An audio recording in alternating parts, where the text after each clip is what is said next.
¿Qué pasó? De todo en el programa del día de la fecha. Mientras Mira arregla los mates en esta oportunidad. Bueno, decíamos, una de las cosas que también sucedió esta semana, y acá ya, como solemos hacer, una especie de mini debate en estos 10 minutos que nos quedan. Hace algunos días nada más, ¿qué fue? El martes creo, Israel bombardea Doha, la capital de Qatar. Qatar, para poner en contexto, lugar donde se encuentra el CENTCOM, que es el comando central de los Estados Unidos en Asia Occidental o Medio Oriente, como se lo conoce acá. Una de las bases más grandes que tiene Estados Unidos a nivel mundial. No hubo sistema de misiles norteamericano que saliera en defensa de nadie. Se habla de inteligencia británica y estadounidense ayudando a los israelíes a detectar dónde estaban ubicados los negociadores. Y esta palabra me parece que es importante. Negociadores de Hamás, que ya venían, o por lo menos lo que había sonado a nivel internacional, era que ya estaban medio como aceptando cuál iba a ser el acuerdo con Israel para poner un alto al fuego. Se estaba viendo cómo iba a ser el tema de si entregaban a los que aún tienen cautivos. Una situación muy compleja donde incluso violando todo tipo de normas, más allá de si tuvieron ayuda o no, bombardearon un país externo que estaba haciendo de una especie de mediador o negociador. Exacto. O sea, el derecho internacional quedó Desapareció. hecho pelota. Y ahí dejo yo para que debatamos un poco de esto. Y te sumo en la misma semana, o en este lapso, 2 ataques más en países externos. Uno de ellos en Túnez, los dos en realidad en Túnez, uno directamente en el puerto de Túnez, a la embarcación, la flotilla Sumud Global, que está dirigiéndose hacia la Franja de Gaza, donde literalmente enviaron y explotaron un dron en una de las embarcaciones. De hecho, están los registros. Acá estuvimos durante la semana haciendo el seguimiento de la flotilla. Estuvimos en comunicación directa con Carlos Cascote Bertola durante los días. Bueno, en el día de hoy están partiendo ya hacia la Franja de Gaza a través de aguas internacionales. Así que también ahí habrá probablemente una nueva violación a la reglamentación internacional con respecto a ataques, como ya pasó en la mitad de año cuando las embarcaciones quisieron ir a llevar ayuda humanitaria a Gaza. Pero digo, en la misma semana vemos esto, ¿no? Un ataque en Qatar, pero también en Túnez, donde los gobiernos, que también hay que destacarlo, no han respondido, digamos, con la contundencia que un país respondería a un ataque de un tercero a, digamos, población que no es propia, pero que está en tu territorio. Estamos hablando de violar directamente las normativas internacionales. Entonces también la respuesta es un mensaje de ambos países, sí, me parece. Para mí un dato que no es menor es, por lo menos esto trascendió la inteligencia turca colaborando con Hamás para evitar que haya sido una catástrofe eso y hayan matado a todos los que estaban en ese domicilio. Exacto. Algo mencionabas ayer del juego que está teniendo Turquía también en este momento y cómo está jugando dentro de su lógica. Sí, con una... Turquía son ellos, digamos. Tal cual. Sobre todo con Erdogan. Pero es un escenario donde, bueno, quizá Pedro Sánchez fue el que tuvo una reacción, pero que ya venía con algunas discusiones. En términos generales en Europa venía como diciendo, bueno, vamos a reconocer a Palestina, sí. Pedro Sánchez fue el único que dio como un pasito, pero que también está asociado con lo de Trump y la presión para el gasto militar y qué sé yo. Hay como un tire y afloje permanente casi, que puede vincularse con todo esto y con lo que charlábamos antes también. Sí. De hecho, bueno, trayendo un poco con lo último que mencionabas, dentro de lo que son los posicionamientos en Europa, con toda esta cuestión, oscila mucho. Digo, nosotros tenemos 2 o 3 países muy específicos que se han mostrado ya, por lo menos desde hace un año y un año y pico, tratando de denunciar el accionar de Israel, incluso presentando mociones dentro del Parlamento Europeo. Uno ha sido España. El otro, que siempre también hay que mencionarlo, es Irlanda, que siempre Irlanda tiene una visión muy solidaria con el sur global. De hecho, nosotros los bancamos fuerte. Claro, de hecho, nosotros lo reconocemos mucho con la cuestión Malvinas, ellos nos acompañan muchísimo. Entonces, son de los pocos países que tienen un poco un enfoque distinto en relación a ese tipo de temas. El resto de Europa da la sensación, pienso en Francia, pienso en Portugal, pienso, bueno, hasta en países como Bélgica. Además, están hace un mes y algo que vienen coqueteando con esta idea de, bueno, vamos a llegar a la Asamblea de Naciones Unidas y ahí vamos a reconocer al Estado palestino. Pero ¿por qué necesitas que sea en la Asamblea de las Naciones Unidas? Digo, España, Irlanda, etcétera, hicieron el reconocimiento del Estado palestino en una conferencia de prensa simple en sus propios países. ¿Por qué tenés que esperar a la Asamblea para supuestamente una postal en la que vas a gritar que hay un genocidio que se está cometiendo, mientras al mismo tiempo le seguís vendiendo armas a Israel? Entonces, esa contradicción es por lo menos una cuestión muy paradójica que está teniendo Europa en este escenario, ¿no? Y después, bueno, en relación a los otros actores que están en el Medio Oriente, hablamos hace un rato de Egipto, ya lo hemos dejado de lado. Hay una cuestión que me pareció interesante, que medio que pasó un poco de largo en estos últimos días, que desde hace por lo menos 3 semanas se venía diciendo en varios medios israelíes e incluso en medios como Al Jazeera, que son cataríes y demás, esta cuestión de que Netanyahu estaba pensando en la posibilidad de anexar el sector de Cisjordania, o sea, no quedarse solo en Gaza, sino avanzar también sobre el otro sector, que ya lo viene haciendo mediante un proceso de colonización, un plan de colonización que existe, pero acá con un avance militar más concreto. Bueno, y uno de los países que de alguna manera le puso un freno a ese plan fue Emiratos Árabes, que yo quedé sorprendido, dije, ¿qué pasó acá?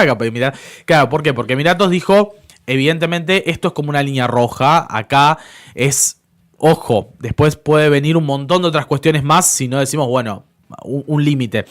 ¿Y cómo marcó esa línea roja? Bueno, amenazó de alguna manera a Israel con voy a romper los acuerdos de Abrams, que es todo lo que de alguna manera a Israel le costó tanto tiempo construir esos acuerdos, y que aparte los acuerdos de Abrams son la puerta, porque Emiratos Árabes es la puerta para ¿qué? Para cerrar el acuerdo principal que en algún momento quiere conseguir Israel, que es con Arabia Saudita.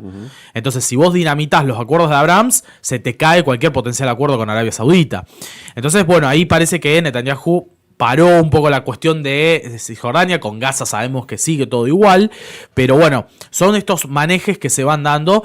Y a Turquía, vos lo mencionabas también, Turquía juega su propio partido. Turquía tiene una pieza, o por lo menos un pie en Siria. Y en Siria también hay una cuestión ahí. De hecho, muchos lo recordarán, hace 2 meses atrás Israel atacó el Palacio Presidencial de Siria, donde está este nuevo gobierno, Al-Shara, que es básicamente el actual presidente, que bueno, está mucho más cerca de Turquía que de cualquier otro país de la región. Y bueno, porque ahora le cortaron el pelo. Entonces, exacto, no es le pusieron un traje. Claro, tiene traje, ya no es el ya mismo no es que más, era. ya no es más Al-Sholani, ahora es Al-Shara, le cambiaron hasta el nombre. Pero dentro de esta lógica, Turquía tiene una pieza ahí jugada en Siria que inteligentemente se la ganó Rusia. Sí. Porque digo, sacar a Bashar al-Assad fue sacarle una pieza muy importante a Rusia en el tablero. Sí. Bueno, y hoy esa pieza te la amenaza Israel, porque Israel tiene su propio proyecto también en Siria. Digo, usa a los drusos, las comunidades kurdas y demás, para también un poco acorralar a este gobierno que estuvimos hablando. Entonces, cada uno de los países juega su propio escenario, también en un escenario en el cual Irán, que es el otro de los actores regionales importantes, por lo menos en el último año parece, no digo desdibujado en el escenario regional, pero sí parece como más enfocado en reconfigurar su estrategia regional, a mi entender. Entonces, bueno, eso también lo están capitalizando otros actores. Sí. Justo pensaba en esto. ¿Tenés, Caro, la canción ahí? No sé si la están escuchando. La hemos pasado en algún momento. Almirante Brown Wolf se llama. Sí. Es una canción de los irlandeses que reconocen a la figura de este almirante, Almirante Brown, que participó en la guerra de Malvinas, del lado nuestro. En las guerras de independencia. En las guerras de independencia. En las guerras de independencia, claro. Interesantísima esa historia para sí, hay toda una cuestión ahí. Bueno, incluso mencionan Malvinas y todo eso. O sea, hay toda una cuestión muy simbólica entre Irlanda. Conocen del imperialismo británico. De primera mano. De primera mano. De primera mano, tal cual. 11 de la mañana. A ver, yo tengo una cosita más para tirar con Tire. respecto. ¿Vos querés, Mir? Igual meter. Bueno. No, porque pensaba, ¿no? Venimos analizando en las últimas semanas un poco que había una estrategia de ir consiguiendo un intento de búsqueda de alto al fuego por parte de otros países. Claramente veíamos que Israel y particularmente Netanyahu y unos sectores dentro de ese gobierno ultraderechista no tienen intenciones de llegar a negociaciones. Un poco este ataque en Doha, Qatar, es como la clarificación de esa situación. Pero sí veíamos una intención de Donald Trump, un poco de tratar de ir acercando posiciones y demás. ¿Cómo queda eso después de este ataque? Y a nivel internacional, digo, también con estos intentos de sanciones que dice que va a hacer España, ¿cómo va quedando también Israel en ese marco de ese aislamiento que estaban proponiendo algunos países? ¿Cómo ven eso? Bien, bueno, a ver, que hay un aislamiento desde el punto de vista comercial de buena parte de los países, por ejemplo, del sur global, es una cosa que viene avanzando bastante. Lo que pasa es que hay una realidad que es que Israel en buena medida se mantiene también con el aval o la espalda de una superpotencia como es Estados Unidos, que es fundamental en su armado, y también con una cierta complicidad de muchos de los países europeos que se mantienen muy firmes en relación de seguir estando firmes del lado de Israel, ¿no? Ahí podríamos hablar desde Alemania, por ejemplo, hasta la Hungría de Orbán. Digo, que se mantienen dentro de estos posicionamientos muy claramente definidos. Entonces, es como que da la sensación que ese aislamiento no se siente todavía tanto por una cuestión de que hay potencias y un bloque, básicamente, o por lo menos un bloque está dividido hoy, pero que le sigue dando cierto oxígeno a Israel en esto. Ahora, cuando uno ve las votaciones en Naciones Unidas, por ejemplo, que no son un parámetro muy, muy decisivo, claramente, pero que sí nos permiten a veces medir el grado de aislamiento o no que tiene un país en algunos contextos, uno ve que Israel está bastante aislado. De hecho, ayer en la votación que se hizo en la Asamblea de Naciones Unidas sobre la resolución de Nueva York, que tenía que ver con esto de la solución de 2 estados y todo este tipo de cuestiones, solo 9 países más votaron con Israel esto de rechazar esta resolución, entre ellos Argentina, por supuesto. Pero bueno, tenemos ahí una situación donde de un concierto internacional donde vos tenés 180 y pico de países que están votando, solamente 10 votaron en contra, y entre ellos estaba Israel, Argentina, Estados Unidos. Bueno, pero da la sensación como que hay una especie de consenso de que lo que está ocurriendo en Gaza es un genocidio, de que lo que está ocurriendo en Gaza es parte de un exceso y que Israel no muestra ningún tipo de voluntad, porque también hay un entendimiento, a mi entender, dentro del escenario internacional de que, podemos pensar una Palestina donde en el gobierno quizás no esté Hamas, porque hay como un consenso en ese sentido de buena parte de los países del mundo. Pero por lo menos mostrar voluntad parece mandarle el mensaje a Israel de mostrar voluntad de que tenés ganas de negociar, aunque sea con la Autoridad Nacional Palestina, que es la parte que está en Cisjordania, y tampoco. Entonces, ese es un genocidio, pero más silenciado, más silencioso. No tiene tanta presa. Bueno, de hecho circuló en estos días un videíto de muchos palestinos siendo acarreados como oveja, digamos, puesto uno al lado del otro con las manos en los hombros por militares israelíes en Cisjordania, no en Gaza. ¿Ibas a decir? No, en relación a lo que planteaba Delphi, me parece interesante, en principio, sobre todo porque después del ataque de Israel en Doha, Hamas sale a plantear, a responsabilizar a Estados Unidos por el ataque en un plan, o sea, Estados Unidos no puede, sobre todo porque esas negociaciones aparentemente estaban siendo llevadas adelante con el aval de Estados Unidos, por eso también se realizaban en Qatar. Y lo que dice Hamas es, Washington no puede presentarse como mediador mientras respalda los crímenes de Israel. Y aunque Donald Trump parece haber señalado su descontento con cómo se dio la operación, parece raro también que no supiera que eso se iba a llevar adelante. Incluso, el enviado especial de Estados Unidos en la región, Steve Witkoff, supuestamente estaba señalado para advertir a las autoridades de que algo así podía suceder. Eso no pasa y para mí no es casualidad tampoco que, Donald Trump 3 días antes del ataque dijera literalmente, los israelíes aceptaron mis condiciones, es hora de que jamás también las acepte.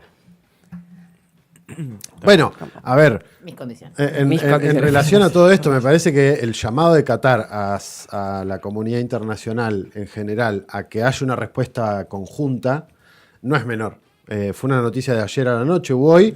Eso por un lado. La reacción de Rusia, China, Brasil, Turquía, todos salieron a decir esto no puede ser. Esa reacción diplomática, algo mencionábamos ayer en la presentación del libro. Trump diciendo el error de Obama fue empujar a Rusia a los brazos de China. Hoy podríamos decir el error de Trump está siendo empujar no solamente a India, sino a muchos actores, entre ellos muchas de las monarquías del Golfo, que fueron siempre aliadas o históricamente en los últimos 50, 60, 70 años aliadas de Estados Unidos, empujándolas a por lo menos empezar a poner en duda si continuar con esa relación, ese vínculo, y eso parece que no, pero es muy... Sí, porque aparte hay un relevante. mensaje, digo, a las monarquías del Golfo en Tal el cual. ataque, digo, por lo menos, o sea, vos, Sí, y si es con el aval de Estados Unidos, ni te cuento, ¿no? Pero hay un mensaje a las monarquías del Golfo de, bueno, si hay cualquier palestino adentro, yo me va a chupar un huevo cual sea la No, y además la puede ser frontera. además puede ser un mensaje de vos estás eligiendo aliarte con China, Rusia, Irán, y qué sé yo. Sí. Bueno, ya no vas a tener el beneplácito de mi salvación en términos militares y a Israel puede hacer lo que se le cante. Sí. Esa también es otra lectura y ahí cómo van a jugar las monarquías. Sí.